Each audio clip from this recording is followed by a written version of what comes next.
আল্লাহ পাক রব্বুল আলামিন কোরআনুল কারীমের মধ্যে আল্লাহ তাআলা জানায়া দিলেন, আহাসিবান নাসু আন ইউতরাকু আন ইয়াকুলু আমান্না ওয়া হুম লা ইফতানুন।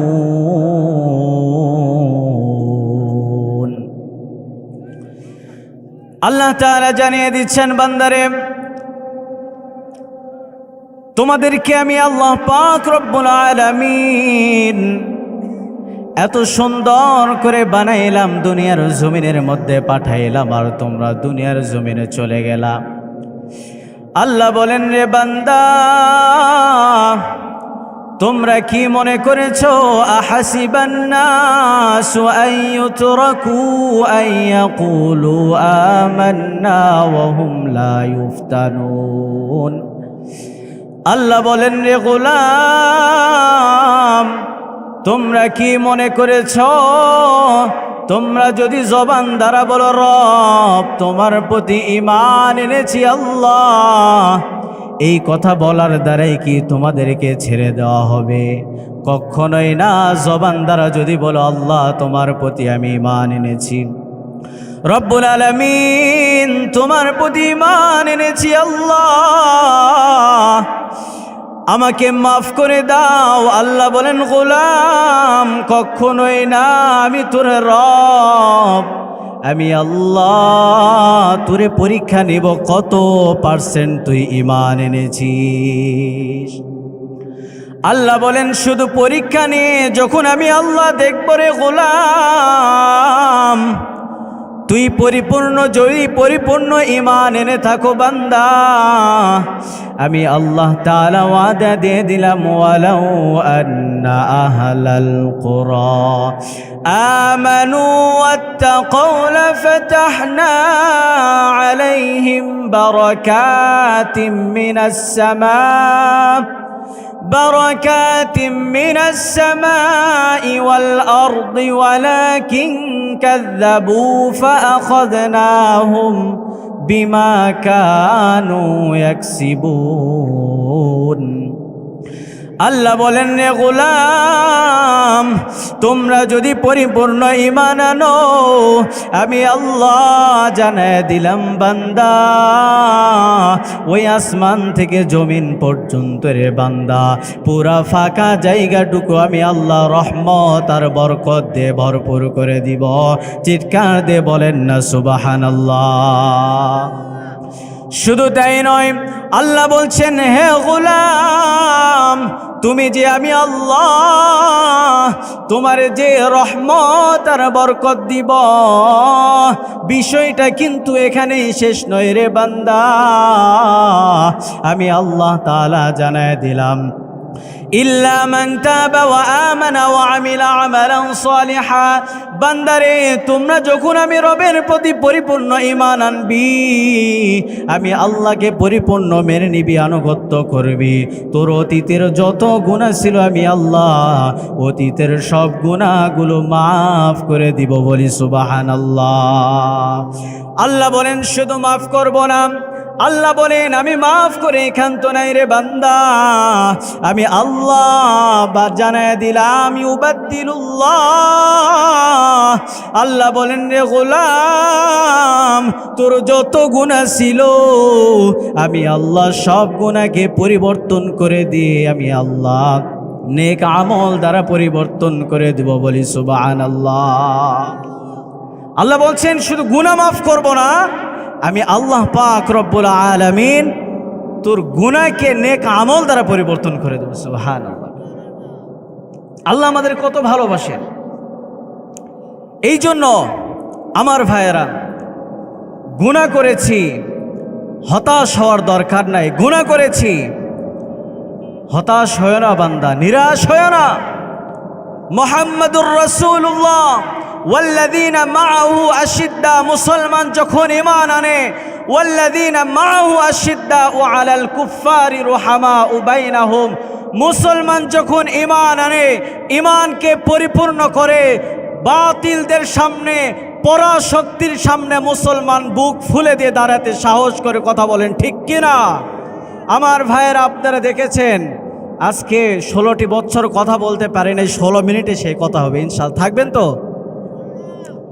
আপনারা দেখেছেন চট্টগ্রাম চট্টলালকে ফেসিবাদরা হিন্দুস্তানের ওই সমস্ত রাম আর বামপন্থীরা আমার এক আইনজীবী ভাইকে পিটিয়ে হত্যা করেছে, কথা বলেন ঠিক কিনা? চট্টগ্রাম আমাদের, ফেনী আমাদের। আমরা বলতে চাই এটা শাহজালালের জমিন, শাহ মখদুমের জমিন, অলি আল্লাহদের জমিন। এখানে এসে যদি গৌর গোবিন্দর ভূমিকা দেখাতে চাও, বাংলার 16 কোটি মুসলমান 32 কোটি হাতে আবার 71-এর তরবারি তুলে নিবে, আবার 71-এর তরবারি তুলে নিবে, কথা বলেন ঠিক কিনা? এই জন্য ইমানদার ব্যক্তিরা কোনো বাতিলের সামনে মাথা নত করে না, কথা বলেন ঠিক কিনা? মনে রাখতে হবে এটা আওয়ামী লীগের বাবার দেশ নয়, দাদারা গেছে ইন্ডিয়ায়। এটা মনে রাখতে হবে এটা ওলামায়ে কেরামের জমিন, এটা আগামী টুপিওয়ালাদের জমিন, এটা ইসলামের জমিন, এটা বাংলাদেশ জামায়াতে ইসলামের জমিন, কথা বলেন ঠিক কিনা? আমার ভাইরা কষ্ট পাইলেন? কষ্ট অনেক আছে বুকের মধ্যে, 16-17টি বছরের কষ্ট। আমার ভাইরা এই জন্য বলতেছিলাম, তওবা নাসুহা যদি করতে পারেন, আল্লাহ তাআলা আপনাকে পরিপূর্ণ ইমানদার বানায় দিবে রে গোলাম। আল্লাহ বলেন, বান্দা যখন আমি রবের কাছে তওবা করবি,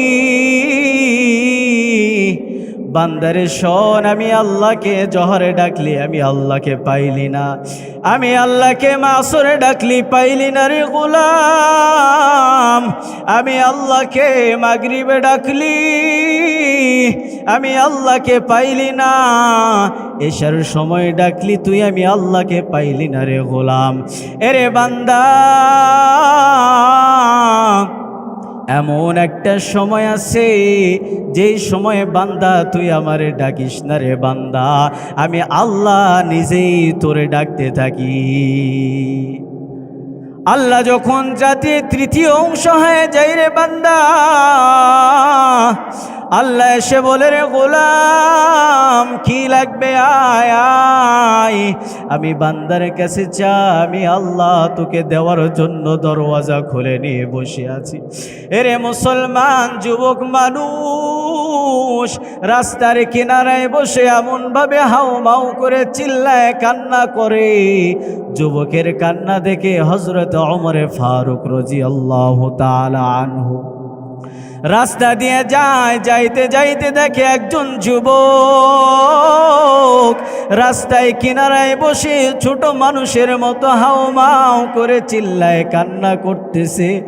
এমন ভাবে কান্না করে কান্নার আওয়াজ ওমর ডাক দেয়া বলে, রে ভাই যুবক এমন ভাবে কেন কান্না করো? যুবক ডাক দেয়া বলে, রে ওমর আমি এমন একটা গুনাহ করেছি রে ভাই, এই গুনাহের কথা মনে হইলে আমি আর থাকতে পারি না, আমি আর নিজেকে সামলাইতে পারি না, আমি জানি না আল্লাহ আমারে মাফ করবে নাকি। ওমর বলে, রে যুবক কি গুনাহ করেছ? যুবক বলে, না না আমি আমার রবের কাছে বলবো, রব যদি মাফ করে দেয় দ্বিতীয় কাউকে গুনাহের খবর জানতেও দিব না। অনেক মানুষ দেখবেন একজন যদি কাঁদে ওর কান্না থেকে সেও কাঁদে, আছে না? ওই যুবকের কান্না দেখে ওমরের চোখেও পানি আর পানি। ওমর নবীর দরবারে যায়, দরবারে যাওয়ার পর ডাক দেয়া বলছে, রে ভাই ওমরকে ডেকে বলে, ও ওমর কেন তুমি কান্না করতেছো? কোন জিনিসটা তোমারে কাঁদাইলো? কোন বিষয়টা তোমারে কাঁদাইলো? ওমর বলে, পয়গম্বর ওগো আল্লাহর নবী রাস্তা দিয়ে যখন যাই দেখি একজন যুবক ছোট মানুষের মতো কান্না করে। ওর কান্না দেখে আমি আর থাকতে পারি নাই, আমার চোখেও পানি। বলে কেন কান্না করে? বলে এমন নাকি গুনাহ করছে যেই গুনাহের কথা কাউকে জানাই না। যুবক ডাক দেয়া বলে না না, আমার গুনাহের খবর যারে জানাইলে মাপ পাইব তারে জানাইব। মায়ার নবী ডাক দেয়া বলে রে উমার, যাও যাও যুবককে আমার দরবারের মধ্যে হাজির করিয়া দাও। যুবককে নিয়ে যখন দরওয়াজায় হাজির, যুবককে মায়ার নবী ডাক দেয়া বলে রে যুবক, কেন কান্না করো? কি এমন অপরাধ করছো যার কারণে এমনি করে কাঁদতেছো? যুবক বলে গো নবী, অনেক বড় গুনাহ করছি। নবী বলে কি করছো? কাউকে হত্যা করেছো নাকি? বলে না ইয়া রাসূলুল্লাহ, কাউকে হত্যাও করি নাই। বলে তার বলো কি করেছো, কি অন্যায় করেছো রে যুবক? এমন কি অপরাধ করছো যে অপরাধের কথা বলতেও লজ্জা লাগে? যুবক চোখের পানি সারিয়া দিয়া বলে পয়গম্বর, ওগো আল্লাহর নবী, আমি একটা ব্যবসা করতাম, কাপড়ের ব্যবসা গো পয়গম্বর। আমার দৈনন্দিনের ব্যবসা কাপড়। আমি বাজারে বিক্রি করে করে আমি আমার বিবির পেট, আমার পেট সন্তান নিয়ে চলতাম। এমন কাপড় বিক্রি করতাম, মানুষ যখন মারা যায় গো নবী, মানুষকে কবরের মধ্যে দাফন করার পর সবাই যখন ঘর থেকে বিদায়, কবরস্থান থেকে বিদায় নিয়ে চলে আসে, কবরস্থান থেকে যখন বিদায় নিয়ে চলিয়া যায় রাতের অন্ধকারে গো নবী, আমি যুবক কবরস্থানের মধ্যে যাই, কবরের মাটি সরাইয়া লাশের গা থেকে আমি কাফনের কাপড়টা উঠাই আনতাম। ও গো আল্লাহর নবী,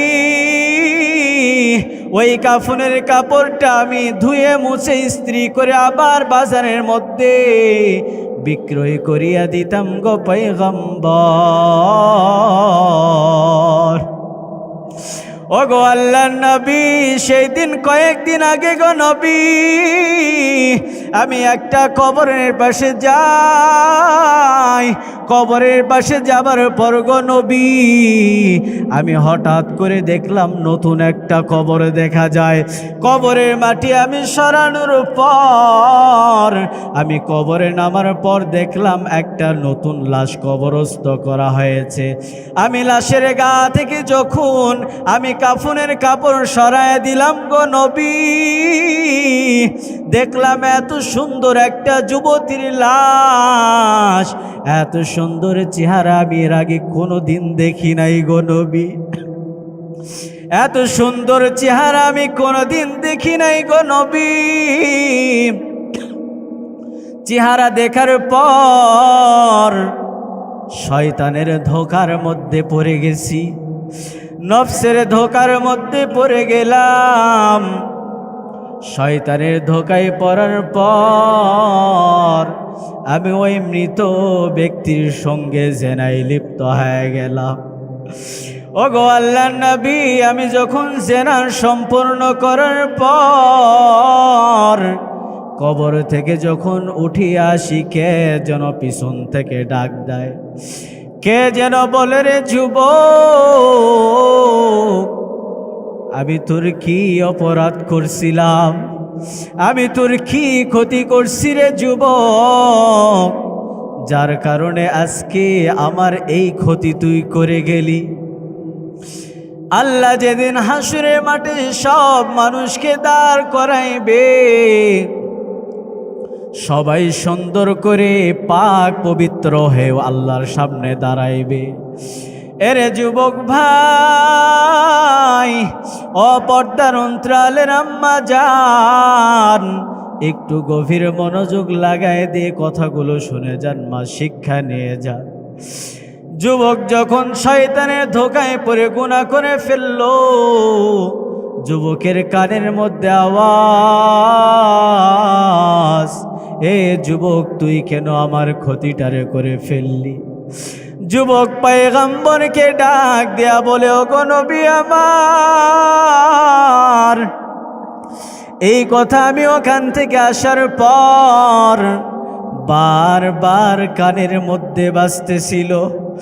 আমি জানি আল্লাহ হয়তো আমারে মাফ করবে না। আল্লাহ যদি আমারে মাফ না করিয়া দেয়, আমি যুবকের জাহান্নাম ছাড়া কোনো উপায় না। মায়ার নবী এই কথা শোনার পর তার চেয়ার থেকে দাঁড়ায় গেলেন। মায়ার নবী রাগান্বিত আওয়াজ নিয়ে বললেন, যুবক দূর হও আমার দরবার থেকে, যাও, বেরিয়ে যাও। যে পরিমাণ অন্যায় করেছো আমার আল্লাহ হয়তো কোনোদিন তোমারে মাফ করে দিবে না রে যুবক। যুবক সেখান থেকে বের হয়ে পাহাড়ের চূড়ায় চলিয়া যায়।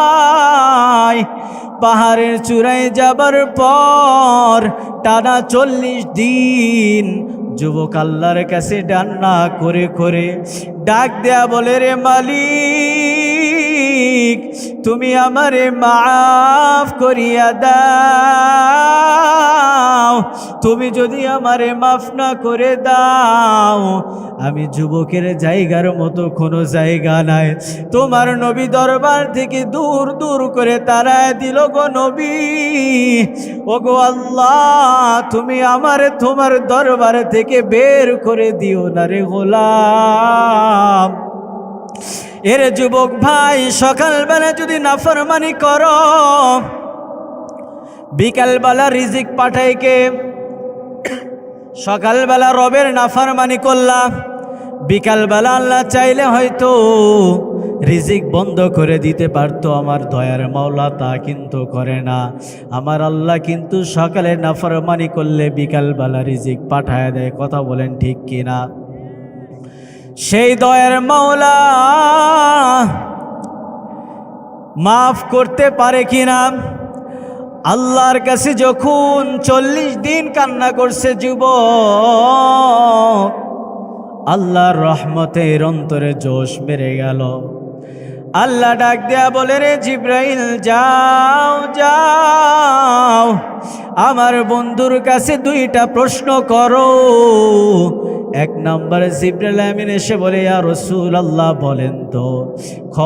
বলেন তো মাফ করার মালিক কি আপনি না আল্লাহ? মায়ার নবী বলে, না, আমার আল্লাহ। মায়ের নবীকে জিজ্ঞেস করা হলো, বলেন তো হেদায়ের মালিক আপনি নাকি আল্লাহ? মায়ের নবী বলেন, আমি না, আমার আল্লাহ। জিব্রাইল বলে, তাহলে যুবককে কেন দূর দূর করে তাড়ায় দাও? আমার আল্লাহ ওই বান্দার এত পরিমাণ কান্না করলো, এত পরিমাণ কান্না, এই কান্না করার কারণে আমার আল্লাহ তার অতীতের যত গুনাহ ছিল আমার আল্লাহ সব মাফ করে দিল। বলি সুবহানাল্লাহ।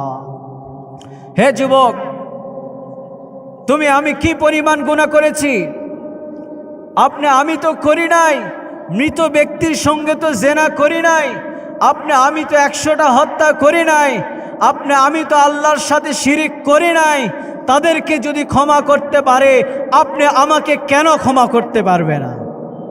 চাওয়ার মতো চাইলে সব পাওয়া যায়।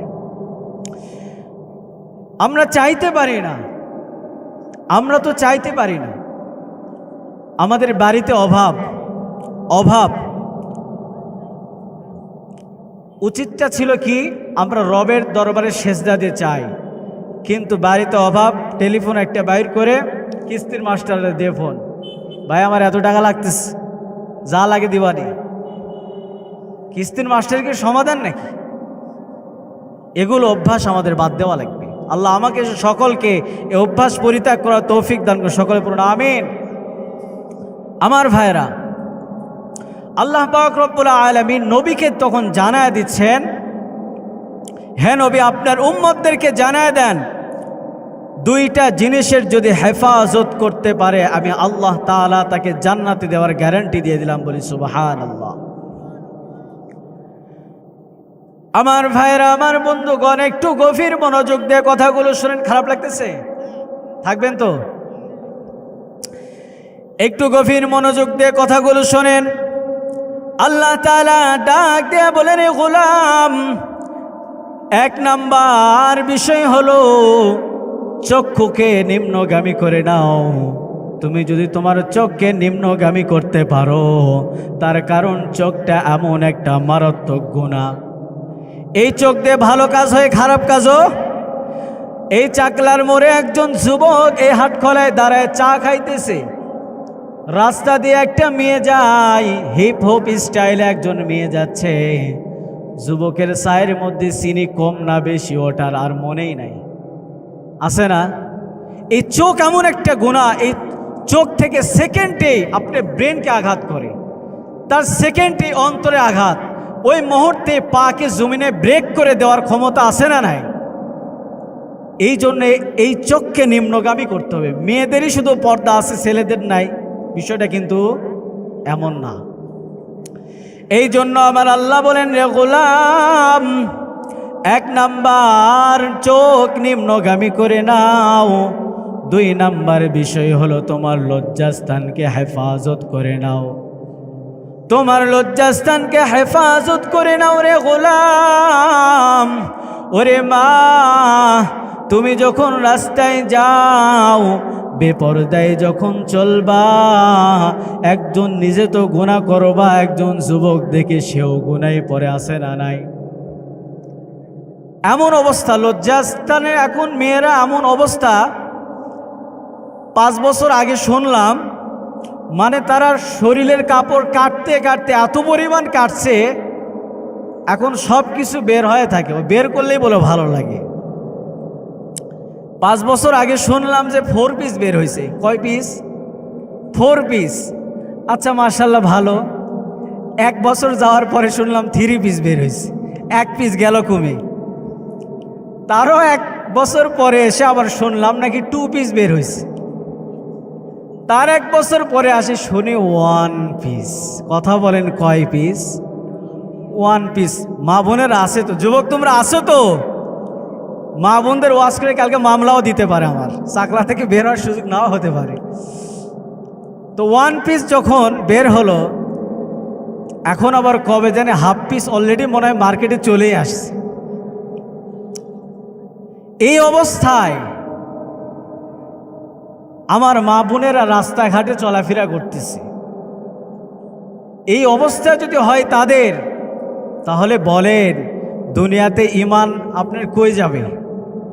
আল্লাহর নবী বলেন, এমন একটা সময় আসবে, সকালে ঈমান নিয়ে বের হবা, বিকালে ঈমান হারা হয়ে ঘরে ফিরবা। সেই সময়টা এখনই মনে হয় চলতেছে। আজকে মা বোনদের যেখানে কাপড় বেশি লাগে ওখানে কম লাগায়, যেখানে কম লাগে। পায়জামা যেটা বানায়, আমার লুঙ্গির চেয়েও ঢোল্লা, আমার লুঙ্গির চেয়েতেও ঢোল্লা, নাম দিছে প্লাজো। কিজু? প্লাজো। এমন একটা পরিস্থিতি।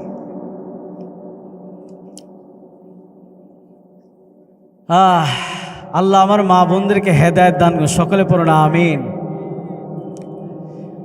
আমার ভাইয়েরা, বলতেছিলাম আল্লাহ তাআলা বলেন লজ্জাস্থানের হেফাজত করে নাও। আল্লাহ এখানে নারী পুরুষদেরকে উভয়কে বলতে গিয়ে আল্লাহ নারীদেরকে আরো একটা বিষয় বাড়ায় দিলেন। আল্লাহ তাআলা জানায় দিলেন, রে গোলাম, নারীদেরকে জানায় দেন, হে নবী, তারা যেন সর্বদা বুকের উপর কাপড় রেখে দেয়, মাথা থেকে পা পর্যন্ত তাদের শরীরটারে যেন ঢেকে রাখে। কিন্তু আজকের মা বোনেরা বুকের উপর কাপড় রাখে না, কাপড় রাখে পিছনে, আছে না নাই?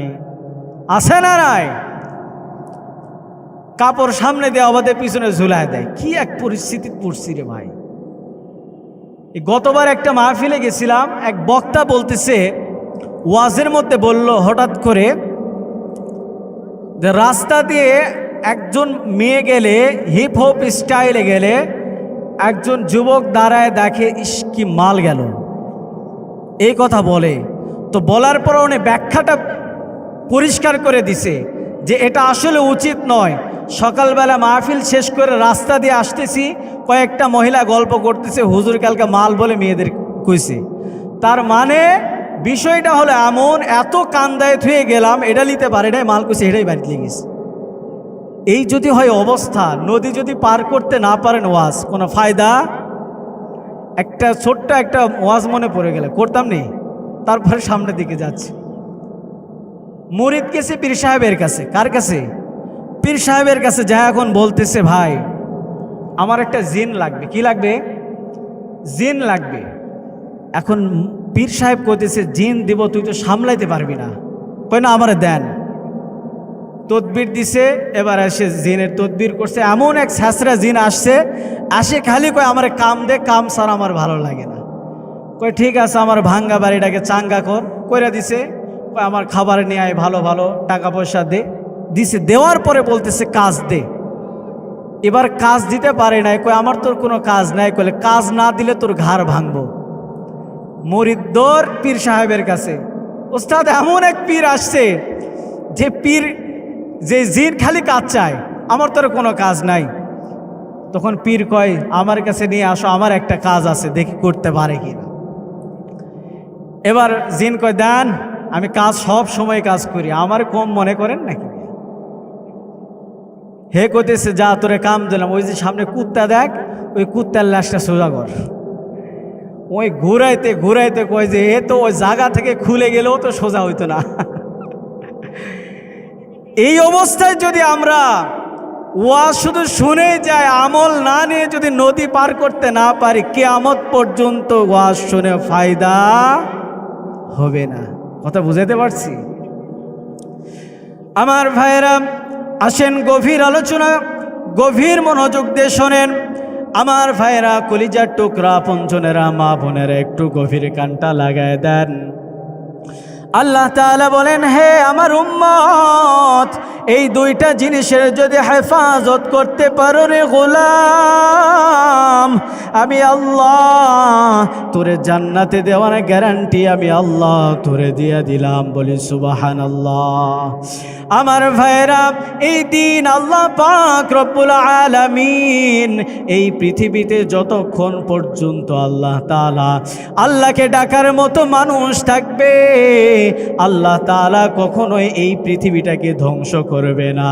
আল্লাহ বলেন, রে গোলাম, যখন দেখব পৃথিবীতে আর মানুষ নাই, সব নাফরমান বান্দা দিয়ে ভরে গেল, আমার আল্লাহ তখন ডাক দেয়া বলবে, রে ইসরাফিল কই, আয়া এরে ইসরাফিল সিংহার মধ্যে ফুৎকার লাগায় দে রে গোলাম। ইসরাফিল যখন সিংহার মধ্যে ফুংকার লাগায় দিবে, ইদা সুলসিলাতিল আরদু সিলসালাহা, সেদিন জমিনটা ঝালঝালা শুরু হয়ে যাবে। জমিনের মানুষগুলো আর সহ্য করতে পারবে না। একজন আর একজনকে ডাক দেয়া বলবে, রে ভাই তুমি কি শরাব পান করছো? তুমি কি মদ পান করছো নাকি রে ভাই? তুমি কেন হেলে ধুলে পড়ে যাও? ওই বান্দা বলবে, না না, আমি শরাব পান করি নাই, আমি মদ পান করি নাই, আমি ঢুলি না, আমারে জমিনটারে ধোলাই। আল্লাহ তাআলা সেদিন বলবে, ওয়া আখরাজাতিল আরদু আসকালাহা, আল্লাহ তাআলার সেদিন অর্ডারে জমিনের নিচে যত ভারী বস্তু ছিল আর যত স্বর্ণ মুদ্রা ছিল, সেদিন সব সেদিন জমিন থেকে বের করে দিবে। জমিন যখন বের করে দিবে, মানুষগুলো বলবে, ওয়াকালাল ইনসান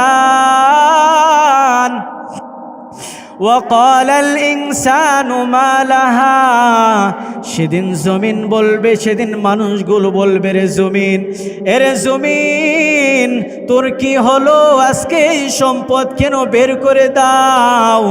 এই সম্পদের কারণে বাবা সন্তানের সাথে গন্ডগোল আছে না নাই? এই সম্পদের কারণে ভাই ভাইয়ের সাথে গন্ডগোল, এই সম্পদের কারণে বিবি তার স্বামীকে ছাড়িয়া যায়, এই সম্পদের কারণে স্বামী তার বিবিকে ছাড়িয়া যায়। এরে জমিন কেন ছাড়িয়ে, কেন বের করে দাও? জমিনের সেদিন জবানগুলো খুলে দেওয়া হবে। জমিন সেদিন ডাক দেয়া বলবে, রে আল্লাহ, ওই বান্দা এই জমিনের উপর দাঁড়ায় নাফরমানি করছে, তারে ধরো। ওই বান্দা এই জমিনের উপর দাঁড়ায়া জেনা করছে, রে আল্লাহ, তারে ধরো। সব মানুষগুলোর সেদিন সব কিছু প্রকাশ করে দিবে জমিন। বান্দা সেদিন পালানোর মতো কোনো জায়গা পাবে না। মায়ার নবী বলে, রে উম্মত, এই দিনটা আমি প্রতিষ্ঠা করতে, এই ইসলাম কায়েম করার জন্য আমি মুহাম্মদ দান মোবারক শহীদ করে দিলাম রে গোলাম। আমি নবীর মাথার লোহার হেলমেট ভেঙে ঢুকে যাই। এত কষ্ট করার পর মায়ার নবী কিন্তু কোনো সময় উম্মতের জন্য বরদোয়াও করে নাই রে গোলাম। এরে নবীর উম্মতের দল, মায়ার নবী যখন আল্লাহ জানায় দিলেন, হে নবী, আপনি উম্মতদের মাঝে কালেমার দাওয়াত শুরু করে দেন, কালেমার দাওয়াত দেন রে নবী। মায়ার নবী চতুর্দিকে তাকায় দেখে শুধু শত্রু আর শত্রু। মায়ার নবীকে মারার জন্য সবাই অটোমেটিক রেডি হয়ে গেছে। মায়ার নবী তাকায় দেখে আমি মুহাম্মদকে মারার জন্য সবাই আমার চাচা সহ আমাকে মারার জন্য দাঁড়ায় গেল।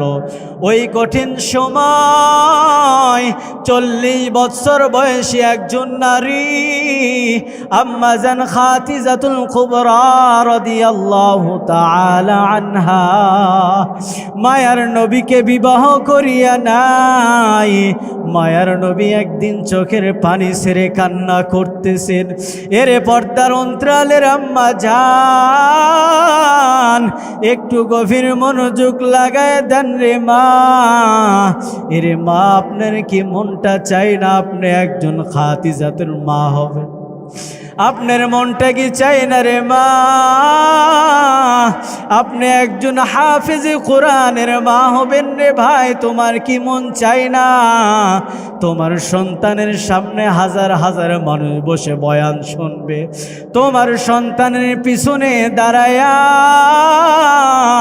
কত মানুষ নামাজের ইমামতিতে দাঁড়ায় যাবে রে মা? এরে আম্মা জান, কতই না ধন্য ওই মা, যে মার সন্তান কোরআনের হাফেজ। কতই না ধন্য ওই বাবা,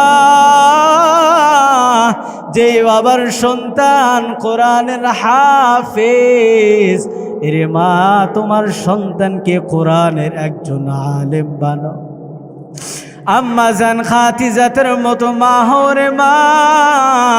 আম্মা জান খাদিজাতুল কুবরা রাদিয়াল্লাহু তাআলা আনহা ডাকেন। মায়ার নবী চোখের পানি ছেড়ে কান্না করেন। মায়ার নবীকে ডাক দেয়া বলে, রে নবী আমার, আপনি কেন কাঁদেন? আপনি কি ব্যথা আমি খাদিজারে জানায় দেন। আম্মা জান খাদিজাকে ডাক দেয়া বলে, বিবি রে, আমি চতুর্দিকে তাকায় দেখি আমি মুহাম্মদের শত্রু আর শত্রু। আমি মুহাম্মদের কালেমাকে গ্রহণ করবে। আম্মা জান ডাক দেয়া বলে, আম্মা জান ডাক দেয়া বলে, রে বিবি, একটু জিকির করেন, লা ইলাহা লা ইলাহা লা ইলাহা ইল্লাল্লাহ, জুড়ে লা ইলাহা, লা ইলাহা।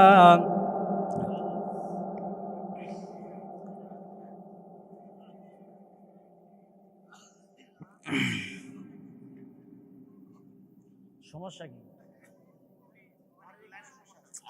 ভাই রে?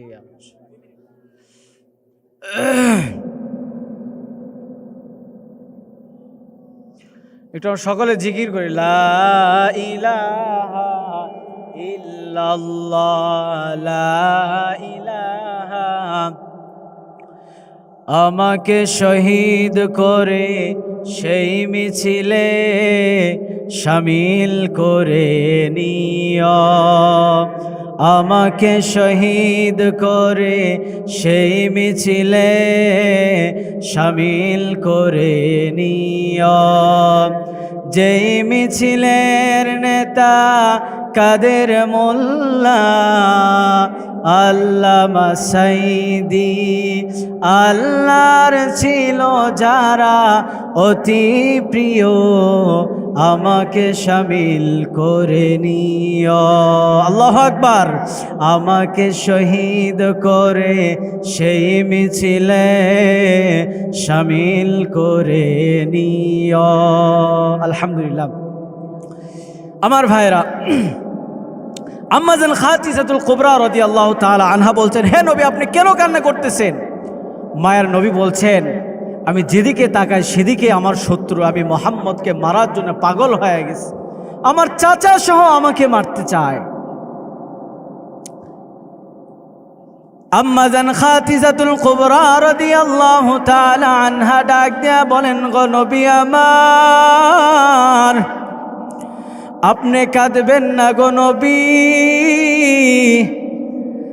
আমি খাদিজা আপনারে জানায় দিলাম, কেউ যদি আপনার কালেমা গ্রহণ না করে, ও গো নবী আমার, আপনার কাছে হাতটা বাড়ায় দিলাম, আর দেরি করতে চাই না, আমারে আপনি পড়ায় দেন লা ইলাহা ইল্লাল্লাহু মুহাম্মাদুর রাসূলুল্লাহ। তাহলে ইসলামের সর্বপ্রথম দিন গ্রহণ করেছেন পুরুষ না নারী? কথা বলেন, পুরুষ না নারী? নারী। শহীদ হয়েছেন পুরুষ না নারী? নারী। তাহলে নারীদের মর্যাদা আছে না নাই? কথা বলতে হবে, আছে না নাই? আজকে আমার মা বোনেরা, কিছু নাস্তিক মার্কা মহিলারা ঢাকার মতো জায়গায় ব্লাউজ ছাড়া শাড়ি পরে, পেটিকোট ছাড়া শাড়ি পরে রাস্তায় এসে স্লোগান দেয়, আমাদের স্বাধীনতা চাই, আমাদের সমান অধিকার চাই। এটা কি বোকামি না ভালো কাজ? আমার নবী তো আগেই তোদেরকেও সমান, বেশি অধিকার দিয়ে গেছে, বেশি সম্মানিত করেছে। কই ব্লাউজ ছাড়া শাড়ি পরে ঘুরবে, এটা আমি স্বাধীনতা চাই? কি আশ্চর্য! আমার ভাইরা, আম্মা জান খাদিজাতুল কুবরা রাদিয়াল্লাহু তাআলা আনহা দিন গ্রহণ করে নিলেন।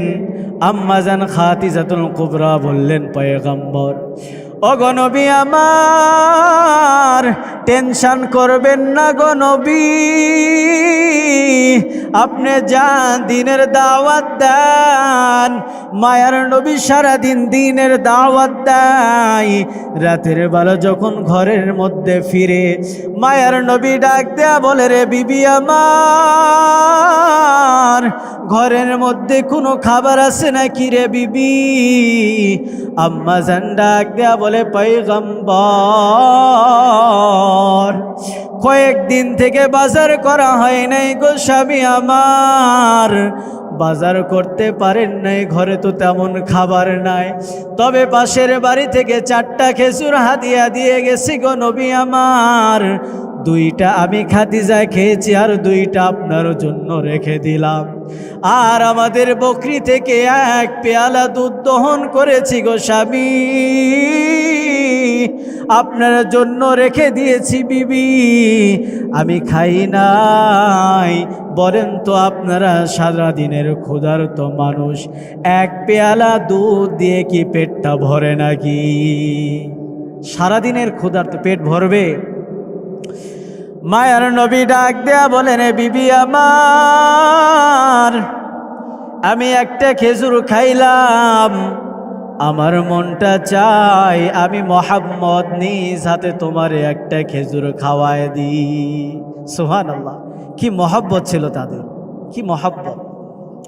মায়ার নবী তার মুখের মধ্যে খেজুরটা যখন উঠায় দেয় রে গোলাম, হঠাৎ করে নবীর চোখ আম্মাজান খাদিজার কাপড়ের দিকে পড়ে যায়। তাকায় দেখে এত পরিমাণ তালি আর জোড়া দেওয়া আছে। মায়ার নবী তাকায় দেখেন এত পরিমাণ তালি দেওয়া, দ্বিতীয়বার যদি পোশাক ছিঁড়ে যায় সেখানে জায়গা নাই। মায়ার নবী ডাক দেয়া বলে, রে বিবি, মদিনার মধ্যে ধনাঢ্য মানুষ, তুমি খাদিজা আমার ঘরের মধ্যে আসলা, 40 মণ স্বর্ণ নিয়ে আমি নবীর ঘরে আসলা রে বিবি, কোনোদিন বলো নাই গো স্বামী আমার জন্য একটা ভালো শাড়ি আনিয়া দান। এরে বিবি কোনোদিন বলেন নাই বাজারে যাচ্ছেন একটা ভালো খাবার আনিয়া দেন।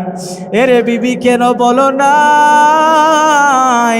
আম্মাজান বলেন, গো স্বামী, আমি জানি আমার স্বামীর কাছে টাকা নাই, চাইলে আমার স্বামী মোহাম্মদ কষ্ট পেয়ে যাবে, জন্য আমি বলতে পারি নাই।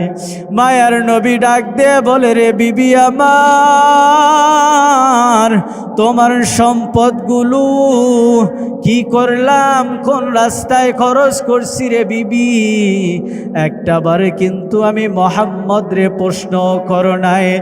আম্মাজান বলেন, গোস্বামী আমার, আমি জানি গোস্বামী জানি, আপনি সব আমার সম্পদগুলো আল্লাহর রাস্তায় ব্যয় করেছে, আমি জানি সবগুলো দিনের রাস্তায় ব্যয় করেছেন। আম্মাজান বলে, পয়গম্বর, ওগো আল্লাহর নবী, আমি কোনোদিন কিছু চাই নাই, তবে আজকে আমি 3টা জিনিস তো আপনার কাছে চাইব। বলেন স্বামী, আপনাকে 3টা জিনিস দিবেন নাকি স্বামী? আম্মাজান খাদিজা যখন এই কথা বলে দিলেন, মায়ার নবী ডাক দেয়া বলে, রে বিবি আমার, দুনিয়াবি যদি কিছু চাও আমি মোহাম্মদের দেবার মতো স্বার্থ নাই, আমি মোহাম্মদের দেবার মতো ক্ষমতা নাই। মায়ার নবী যখন বললেন দেওয়ার মতো উপায় নাই, আম্মাজান বলে, গো স্বামী, দুনিয়াবি কিছু চাই না, আপনার কাছে 1 নাম্বার চাওয়া হলো গো স্বামী, আমি যদি আপনার আগে দুনিয়া ছেড়ে বিদায় নিয়ে চলিয়া যাই, আপনি বাজার থেকে কাফনের কাপড় কেনার দরকার নাই, আমার মনটা চাই আপনি আপনার জুব্বা মোবারক দ্বারা কাফনের কাপড়টা বানায় দিবেন। ও গো স্বামী, বাজার থেকে আনবেন না রে স্বামী। মায়ার নবী বলে, দ্বিতীয় কি চাও? মায়ার নবীকে ডাক দেয়া বলে, স্বামী, আমি যখন মারা যাব কবরে আপনি নিজ হাতে শোয়ানোর পর কবরের চতুর্পাশে হাঁটাহাঁটি করবেন, আমার মনটা চায় আপনি হাঁটাহাঁটি করবেন। মায়ার নবী বলে, 3 নম্বরে কি চাও রে বিবি আমার? তুমি আমার কাছে কি চাও? আম্মা জান বলে, ওগো পয়গম্বর, সব মানুষ যখন আমার মাটি দিয়ে চলিয়া যাবে, দূর দূর করে তাড়ায় দিবে, আমি খাদিজা কবরের মধ্যে একা থাকবো। আমি জানি না, আমি যদি যাররা পরিমাণ গুনাহ নিয়ে কবরে যাই, আমি খাদিজা প্রশ্নের জবাব দিতে পারবো না, জবাব দেওয়ার মতো কোনো উপায় থাকবে না। এরে যুবক ভাই, তুমি কি মনে করেছো যৌবনের বাহাদুরি করলা? এরে মা, আজকে তোমার রূপ আছে, যৌবন আছে, এখন যদি মরিয়া যাও যৌবনও ফুরায়া যাবে, রূপও ফুরায়া যাবে। এরে মা, আজকে একজনের সাথে চলতেছি সাহস লাগে, তার সাথে চললে আমার ভয় লাগে না। এখনো যদি মানুষটার জবান থেকে যখন আওয়াজ বন্ধ হয়ে যায়, নিঃশ্বাস যদি বন্ধ হয়ে যায় রে গোলাম, ওই মানুষটারে দেখলেই কেমন জানি ভয় লাগে। আমার ভাইয়েরা, আম্মা জান বলে, পয়গম্বর, আমার মনটা চায় আমার প্রশ্নের জবাব আপনি মোহাম্মদ নিজেই দিয়া দিবেন। বলি সুবহানাল্লাহ। আরো জোরে বলা যায় নাকি সুবহানাল্লাহ? এর গোলাম আমার নবীকে খাদিজা এমনি করে চাইতেছে, আল্লাহ উপর থেকে শুনতেছে। সুবহানাল্লাহ। আমার আল্লাহ বলেন, রে জিবরাইল, যাও যাও আমার বন্ধুকে খবর জানায় দাও, আমার বন্ধুকে জানায় দাও। আমার বন্ধু এই কথার দ্বারা একাই সম্মতি প্রকাশ করলো না, আমার বন্ধু একাই সম্মতি প্রকাশ করে নাই, আমি আল্লাহ খাদিজার কথাই সম্মতি প্রকাশ করলাম। মায়ার নবী আমার কিছুদিন পর আম্মা জান খাদিজাতুল কুবরা রাদিয়াল্লাহু তাআলা আনহা দুনিয়া ছেড়ে বিদায় নিয়ে চলিয়া যায়। মায়ার নবী যখন তার নিজের জুব্বা মোবারক দ্বারা কাফনের কাপড় বানায় দিলেন, কাফনের কাপড় বানায় দিলেন, নিজ হাতে কবরের মধ্যে শোয়ায় দিলেন। নবী চতুর্পাশে হাঁটাহাঁটি করবেন। আম্মা জান খাদিজাকে ডাক দেয়া বলে, রে বিবি, এই তিনটা চাওয়া পাওয়া কেন? তার পিছনে কারণটা আমারে জানায় দাও রে বিবি। মায়ার নবীকে ডাক দেয়া বলে, স্বামী আমার, আমি জানি আমি যদি যাররা পরিমাণ গুনাহ নিয়ে কবরে যাই, কবরের আগুন আমারে দাউ দাউ করে জ্বালায় দিবে, আমি খাদিজা সহ্য করতে পারবো না, আমি খাদিজার বড্ড ভয় লাগে গো নবী।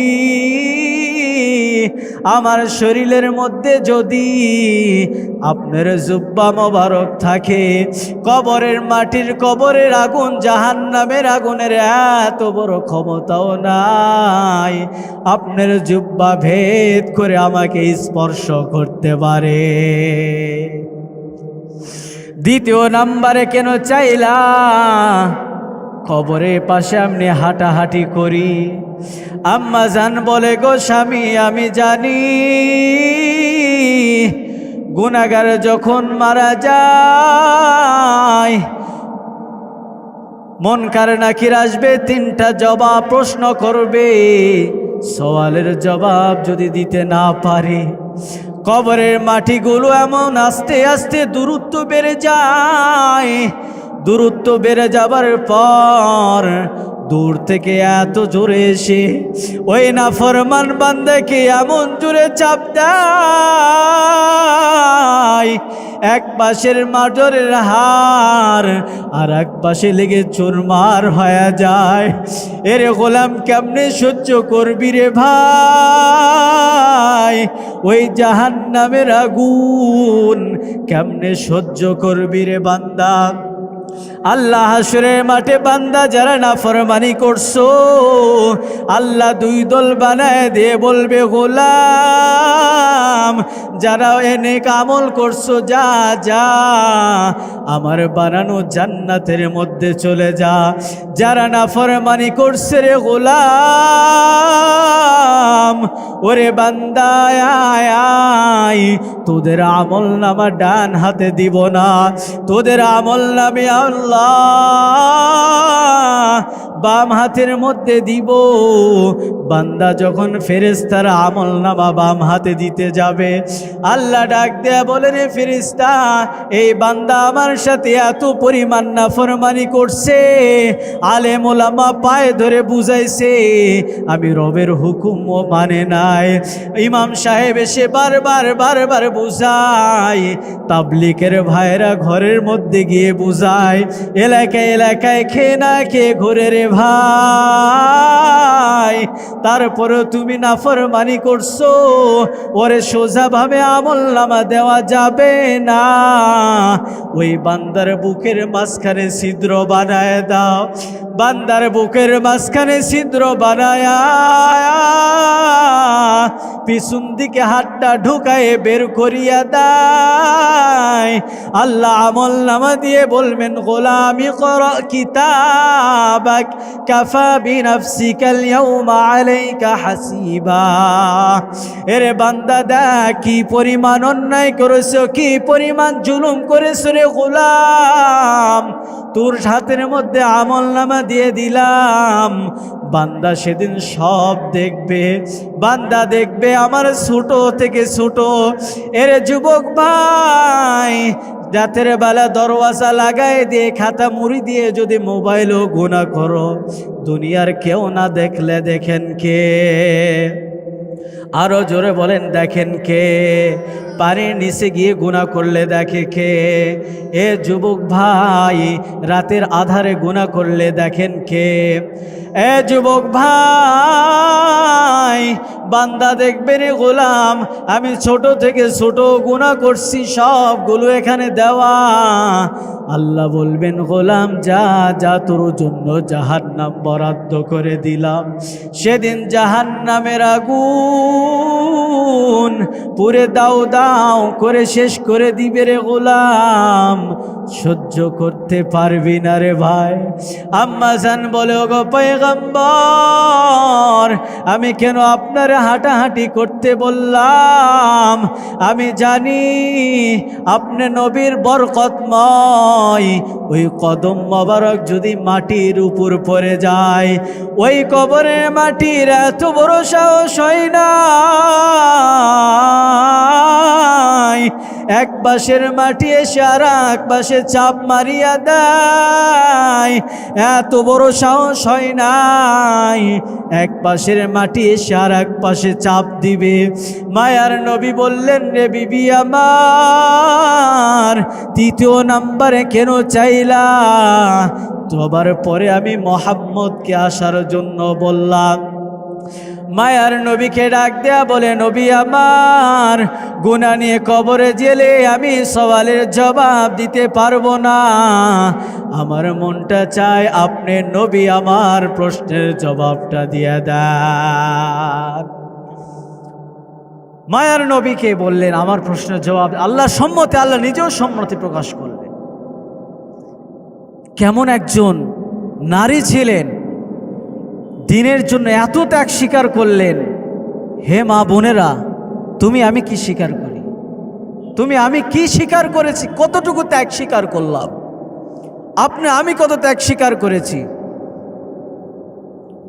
মুসলমান সাইনবোর্ড আছে বটে,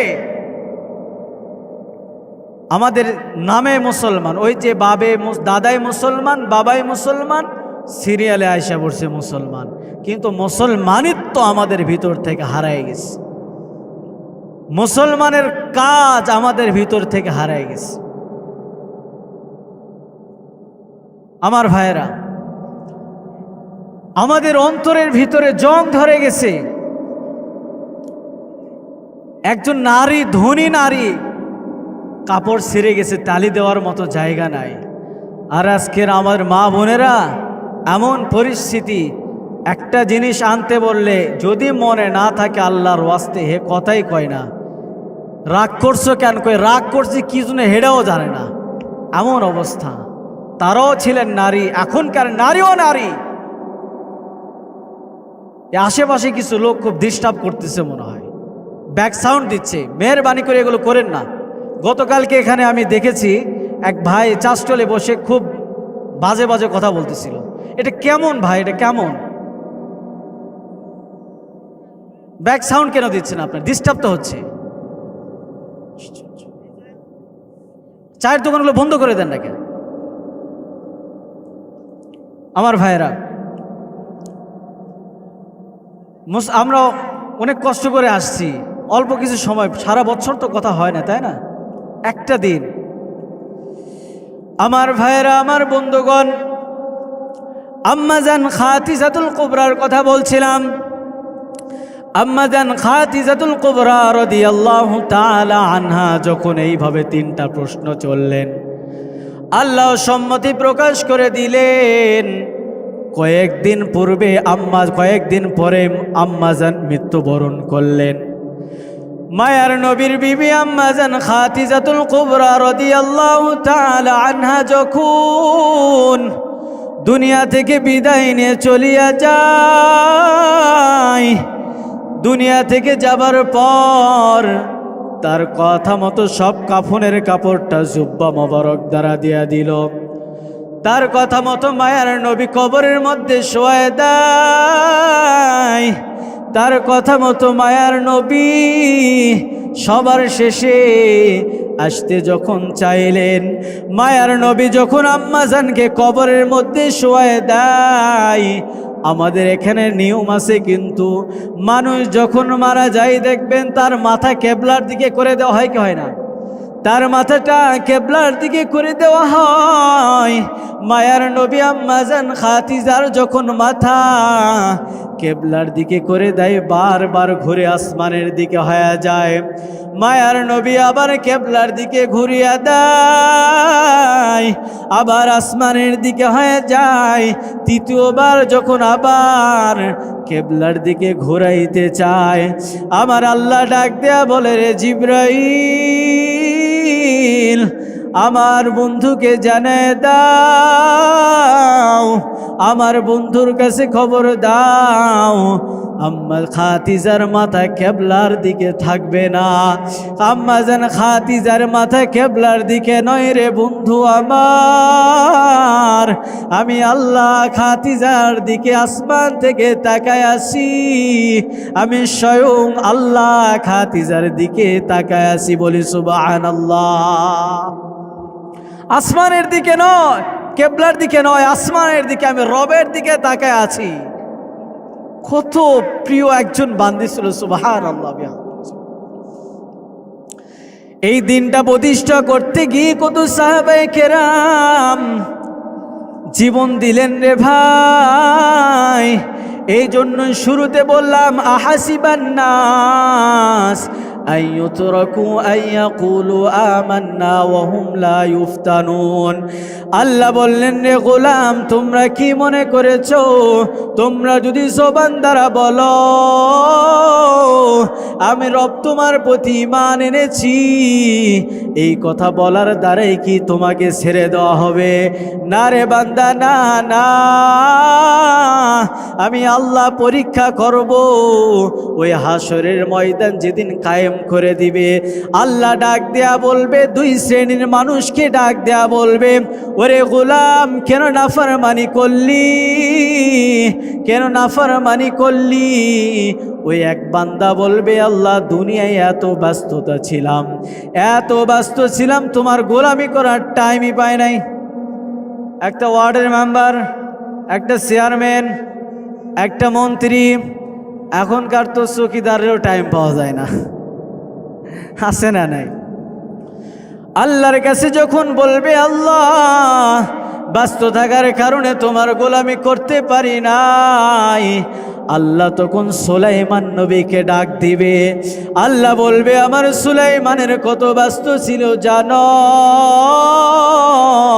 আমার সুলাইমানকে একটা জেলার দায়িত্ব দেই নাই, আমার সুলাইমানকে একটা ওয়ার্ডের দায়িত্ব দেই নাই, আমি আমার সুলাইমানকে পুরা পৃথিবীর বাদশা বানাইলাম। শুধু মানুষের বাদশা নয় রে গোলাম, আমি আল্লাহ জিনের বাদশা বানাইলাম, নদীর মাছের বাদশা বানাইলাম, আমি আল্লাহ রাস্তার পিপিলিকা গাছের পাক পাখালির পর্যন্ত বাদশা বানায় দিলাম। আমার সুলাইমান তারপরেও ভোলে নাই। সুলাইমান নবীর বিবি ছিল 300। কথা বলেন কয়শ? একজন করে গেলে তো ওভারটেক করতে 1 বছর। আল্লাহ বলেন এত ব্যস্তর মধ্যে চাকলাম তারপরেও ভোলে নাই। বান্দা বলবে আল্লাহ যে নবীকে হাজির করাইলেন এই নবীর সামনে কথা বলার মতো কিছুই নাই। দ্বিতীয় বান্দাকে জিজ্ঞেস করবে রে গোলাম কেন আমার সাথে নাফরমানি করলি, কেন গোলামি করতে পারো না, কেন নাফরমানি করলি? ওই বান্দা বলবে আল্লাহ দুনিয়াতে অসুস্থতা ছিলাম, এই অসুস্থতার কারণে তোমার গোলামি করতে পারি নাই। উঠলে বসতে পারি না, বসলে উঠতে পারি না, এমন লোক আছে না নাই? বাজারে যায় ঠিকছে চা খায়, সমস্যা নাই, আছে না নাই? ঘন্টার পর ঘন্টা বসে থেকে চা খায়। নামাজের কথা কইলেই সমস্যা, রোজা রাখার কথা বললে গ্যাস্ট্রিকের প্রবলেম। কি বাটপারের বাটপার! আল্লাহর কাছে সেদিন বলবে আল্লাহ এত অসুস্থতা ছিলাম যার কারণে তোমার গোলামি করার মতো সুযোগ হয় নাই রে আল্লাহ।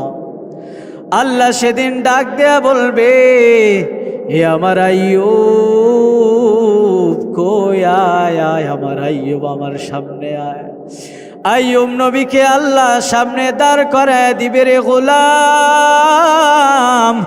আইয়ুব নবীর দিকে তাকায় আল্লাহ বলবে তুমি জানো রে বান্দা আমার আইয়ুবকে আমি আল্লাহ কত কষ্ট দিলাম।